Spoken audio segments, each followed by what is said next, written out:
Here are the stories we're covering this week in the Category 5.tv newsroom. Kayla is now illegal in Germany. The founder of a Florida marketing firm who used illicit tactics to send spam email has been sent to jail. Bill Gates thinks the government should tax the robots who take the jobs of human workers. February's critical update to Microsoft Windows has been delayed despite its urgency. And using machine learning, Google's Project Loon is moving quickly to bringing internet services to areas where it was previously unavailable. These stories are coming right up. Don't go anywhere. Now here's another great way you can support the shows you love from the Category 5.tv network by shopping at GearBest. That's right, Jeff. cat5.tv/GearBest. It's an online store for the geek streak in you. Or the loved ones. Well, of course. I mean, especially your loved ones, right? Because cat5.tv/GearBest, quite frankly, has all of the greatest tech gifts that you could ever hope for at rock-bottom prices. Do they have cell phones? You betcha. Cat5.tv/GearBest has a wide assortment of unlocked Android cell phones and tablets.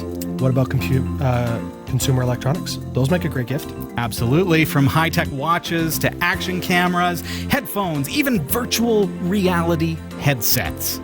Cat5.tv/GearBest has you covered. They literally have it all, Jeff. Literally. Really? It's like a superstore right from the comfort of your own chair at your computer through the interweb. Yeah, there's no way they have it all. It's true. It's just a bunch of random electronics. Test me. What about clothes? Yep. Both men and women, fashionable apparel at rock-bottom, super-duper prices. Kind of like this? Well, look at this coat. What do you think? It's a slimming mock leather jacket. I love it. It's available for less than $30 plus free shipping at cat5.tv/GearBest. All right. You kind of got me there. Wow. Any other questions for me, Jeff? Now that the winter has passed, flying season, do they have any good deals on, say, drone copters? Oh my goodness! Well, check this out. Dude, they have everything. Check out over 500 various drones. And not only that, they're available marked down by about 30 to up to 63% off the regular price. Love it. What's the website again?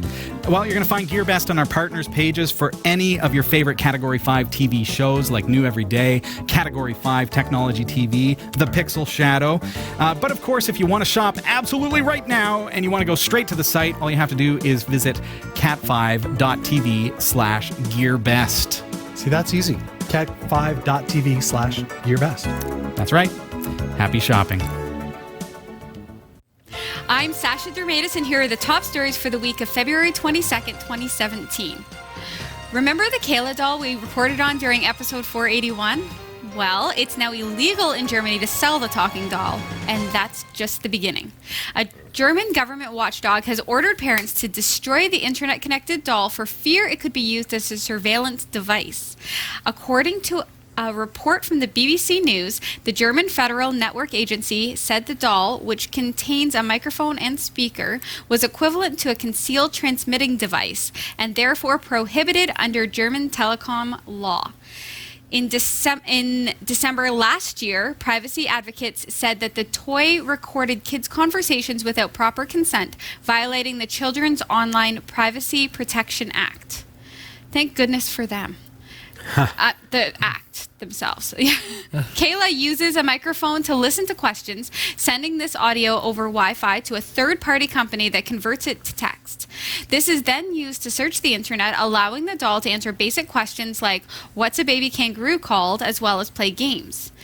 In addition to privacy concerns over data collection, security researchers found that Kayla can easily be hacked. The doll's insecure Bluetooth connection can be compromised, letting a third party record audio via the toy or even speak to children using its voice. Ooh. So bad. The Electronic Privacy Information Center has said that toys like this subject young children to ongoing surveillance without any meaningful data protection standards. One researcher pointed out that the doll was accessible from up to 33 feet away, even through walls, using a Bluetooth-enabled device. There is nothing scarier than the the imagined threat, not even imagined threat, the real threat that your children could be like talked to from somebody. And this doll has its own voice. I almost think like of a Chucky or something out of Child's Play, you know. I was going to say, at least it's your life. At least it's this doll's voice and not like the voice of Lucifer. Yeah, oh my gosh. Because that would, And how sweet and innocent are children? They'd probably like offer up any amount of information to a doll that was talking to it. That's a scary point. Yeah, it's like, are your parents home? Do you have a dog? Yeah. Things like that, right? So it can be very scary. I want you to watch the code that Mommy puts into the, the PIN card thing. There's 4 numbers. You remember them and tell them to me later, Oh, I hope not. Stuff like that. Not. Well, at least there's laws against this now. At least this one has been caught. I mean, like when I was a kid, I had Bingo the Bear. And there was Teddy Ruxpin. And there were all these. Ruxpin. Yeah. And Bingo was like the knockoff. Oh, okay. It was like I loved it. I had that thing for years. Me being the little hacker that I was, I built an AC converter for it and made it so I could plug it into the wall because I was tired of the batteries getting run out. Here I am, like the size of my youngest Just son. bring the wall everywhere with you and you're okay. Yeah. Portable walls. But they were so benign and so innocent because like you'd squeeze his mouth and he would say pre-recorded sayings. Yeah. Well, it's pre-networked though, right? That was it. There was no Wi-Fi. There was no Bluetooth. Right. There was no artificial intelligence or even, text-to-speech was like Dr. Spatzo back then. It was not anywhere near where we are now. So, if they can type in things, that's a scary thing. So I'm waiting for all those videos to hit YouTube of people blowing up their Kayla dolls. Oh, that'd be awesome. Slow-mo. The slow-mo guy is just... Yes. Fantastic. Wow. Okay. A marketer who used stolen email accounts to collect more than $1 million by spamming people has been sent to prison for 4 years. Timothy Livingston, who's 31, was handed the 48-month term after he pleaded guilty to counts of conspiracy to commit fraud in connection with computers and access devices, conspiracy to commit fraud in connection with electronic mail, and aggravated identity theft. The sentence was handed out on Thursday by Judge William J. Martini in the New Jersey District Court, where Livingston pled guilty to the charges last year. Based in Boca Raton, Livingston ran and operated a marketing company called A Whole Lot of Nothing, LLC, which specializes in sending out bulk emails for clients. The U.S. Department of Justice said Livingston's clients included legitimate businesses, such as insurance companies that wished to send bulk emails to advertise their businesses, as well as illegal entities, such as online pharmacies that sold narcotics without prescriptions. What the clients did not know or chose not to ask was how Livingston was able to send out so many emails. The marketer had an arsenal of botnet-controlled accounts and compromised servers he used to help send out the spam runs without being identified or detected by spam filters. He would then collect a commission every time one of his junk mail messages was converted to a sale. Livingston's co-defendant, Tomas Shemelrez of New Jersey, also admitted writing the malware used to infect and control the botnets. By the time Livingston was finally caught, it is estimated his spamming network was able to rack up around $1.35 million in ill-gotten gains. He will have to forfeit all of that as part of his plea deal. Oh. Well, I would hope. Yeah. Touché. This is one of those scary, people are smart and... This is a business that appeared like a legitimate business. Except that it was called All About Nothing. But, but it appeared legitimate and lots of legitimate people. Marketing name. Yeah. Hey, you know what? Flashy signs gets them every time. Right. Billions of emails. And obviously, it had enough allure that people who were legitimate businesses and also illegitimate businesses felt equally comfortable using him, right? Yeah. So... I don't know. Okay.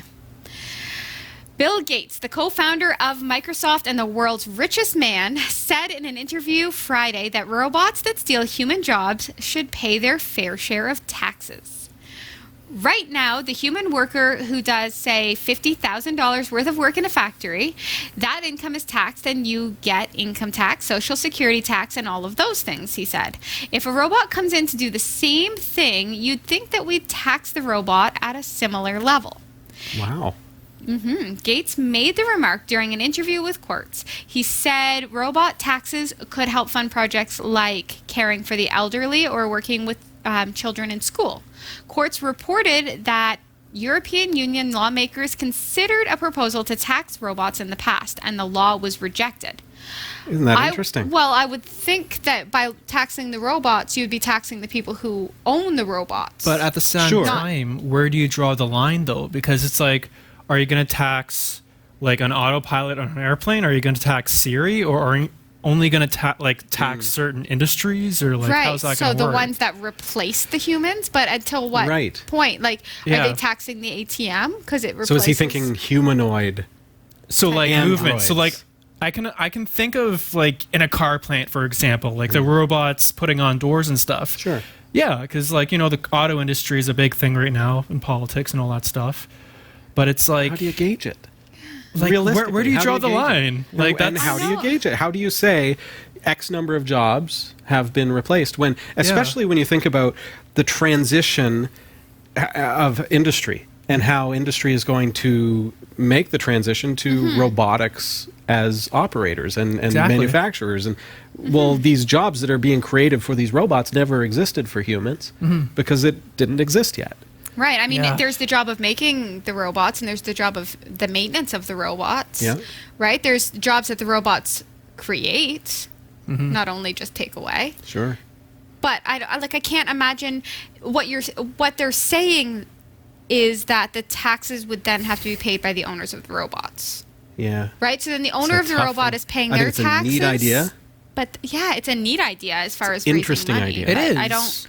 But it seems like a really slippery slope. Because again, it's you have to define how you want to do it. Like, again, are you going to tax Cortana for being on your computer for helping you out scheduling? Well, Cortana, I don't mind. Bad example. Anything Microsoft. But yeah, I'm okay with Siri. Tax it. I'm a Mac guy, but I understand taxes are fairly unavoidable, but I feel like being a robot should get you a pass on that. Poor R2-D2 though. He saved so many people, and you're going to tax R2-D2 and C-3PO now. Right. I mean, like, they've helped save the galaxy a few dozen times, and now we're going to be charging tax. Right. Same with Data from Star Trek. Right, and are they taxing... Okay, so they're saying that it's a robot that's replaced a human that was making $50,000 a year, but then if the robot's running 24 hours a day, whereas the human was running 10 hours a day, well, now are they all of a sudden going to inflate that and ask for more tax? Where does that come from? Yeah. But I guess they're manufacturing the same amount of or more stuff. So, but you mentioned Data, but Data in the show did kind of operate like a human, but we're nowhere near that. Our jobs are not going to be replaced by Data-like androids. Knock on wood. Anytime soon. I mean, Bill Gates famously said we only need 640K high memory, but you know, there you go. So we're bound to be wrong eventually, but yeah. Bill Gates might be wrong on this one. Yeah. Speaking of Bill Gates, his company Microsoft. Okay, so this is something that he's wrong about. There we go. Well, he's one of the founders, but he's not really in charge anymore. Right. Sold it off or something, right? Microsoft has delayed the release of a security update that would have fixed a vulnerability cyber thieves are known to be exploiting. The fix was to be released as part of Microsoft's regular monthly security update for its Windows software. In a blog, it said a last-minute issue had got in the way of the updates being sent out as usual. The delay is thought to be related to changes Microsoft was due to make to the way updates were delivered. The February update was scheduled to include a patch for a problem with a part of Windows that handles particular types of file transfers. The bug was first reported to Microsoft in September, and code to exploit it is believed to be available to malicious hackers. The flaw is present in most versions of Windows and could leave users open to attacks that let hackers crash vulnerable machines. Microsoft has already delayed releasing the file transfer fix because it wanted to include it with other updates for the same Windows subsystem that it previously planned for February. February was also when Microsoft was due to break its security fixes into two, one for Windows and the other for its browsers. Getting the separation and testing systems to work reliably is believed to have caused the delay. No date has been given for when the delayed update will be delivered. Does that just mean that people are still free to go ahead and exploit right now? Yeah, technically, yeah. Right. Yeah, if it's active in the wild, then I guess the fix isn't out there, right? Mm-hmm. They haven't released it. They've got to do it soon, though. I mean, but one commenter was like, "Well, it's typical Microsoft style. Once they know a bug is out in the wild, they wait 2 years and then they patch it." That's right. Ugh. Okay. In better news, researchers at Google say that they are years closer to rolling out a network of huge balloons to provide connectivity to rural areas. The Project Loon team, part of the company's research lab, said that it was now able to use machine learning to predict weather systems. It means the firm has far greater control over where its balloons go, making it possible to focus on a specific region rather than circumnavigating the globe. Clustering a small number of balloons greatly reduces the cost of the idea, Google's captain of moonshots, Astro Teller, told reporters. He says, "We can now run an experiment and try to give service in a particular place in the world with 10, 20, or 30 balloons," he said, rather than the hundreds needed previously. Wow. That's incredible. Real users will be able to use the system in the coming months, he added, but he did not specify where the initial rollout would take place. Finally, a little bright spot in the newsroom. Aww. That is great. So connectivity, like in places that just would never otherwise get You it. think of like third world countries and things Yeah. like that. Yeah, and but that's where our mind immediately goes. At the same time, though, is that like being a pilot myself, I ask at what altitude? Like, are these like very high Yeah, you don't altitude, wanna run into like one. 50,000 feet above Sure. airliners? Because if they're 20,000 feet, that's below airliners and stuff. So it's like I don't want to be flying around and hey, No. giant. It's going to be balloon. way up there where you can't So it fly. has to be for like sure. in the Right. stratosphere, Yeah. and just up For there. sure. It's. I think about, and we've had this discussion before, I believe, but think about areas that are ravaged by some kind of natural disaster, Right. something like that, where infrastructure goes down. Yeah. So all of a sudden now our cell phones and our internet no longer works where we are. So we can put these up, and if it only takes 8 or 10 of these balloons. And all of a sudden, Right. infrastructure is at least in some way, shape, or form back. Exactly. Like emergency calls can go out, communications restored. Oh, I love it. Very cool. Okay. Thanks for watching the Category 5.tv newsroom. Don't forget to like and subscribe for all your tech news with a slight Linux bias. And for more free content, be sure to check out our website. From the Category 5.tv newsroom, I'm Sasha Dermatis.